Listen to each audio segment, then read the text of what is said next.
Bonjour, je m'appelle Dominique Boulbès, je suis président du groupe Indépendance Royale et également auteur de livres sur le vieillissement, dont le dernier sur la Silver Economy. Alors aujourd'hui, je voulais vous parler des grandes entreprises. Alors, la Silver Economy, en termes de médiatisation, repose d'abord sur les startups et la santé. Mais la réalité des chiffres est assez différente puisque c'est la mobilisation finalement des grands groupes qui contribue à faire entrer le secteur dans une dimension économique d'envergure.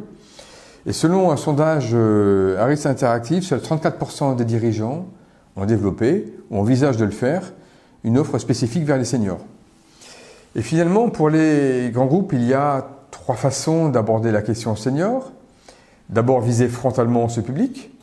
Ensuite, se laisser porter et se faire attraper naturellement par le vieillissement des consommateurs. Ou enfin, au contraire, faire de la nouvelle donne démographique un levier de croissance et de renouveau.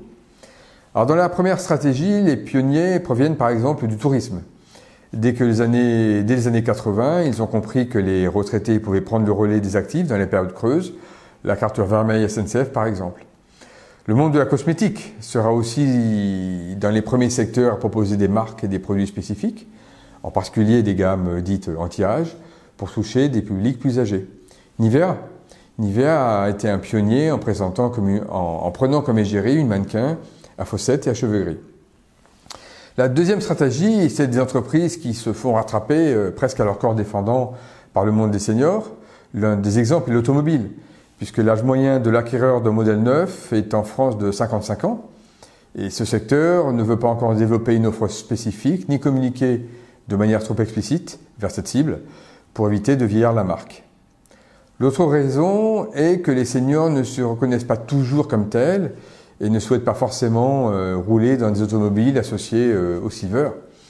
Harley-Davidson, qui est une figure emblématique de la seniorisation, continue de s'appuyer sur les seniors pour devenir une marque intemporelle. Enfin, la troisième stratégie est portée par de grands acteurs qui doivent réinventer tout ou partie de leur modèle. C'est le cas des institutions bancaires ou c'est le cas de la Poste, qui distribue des services pour les seniors, comme de la vérification de présence, et qui a même créé un département spécialisé sur la Silver Economy. Voilà, j'espère que cette vidéo vous aura été utile et je vous donne rendez-vous pour la suivante.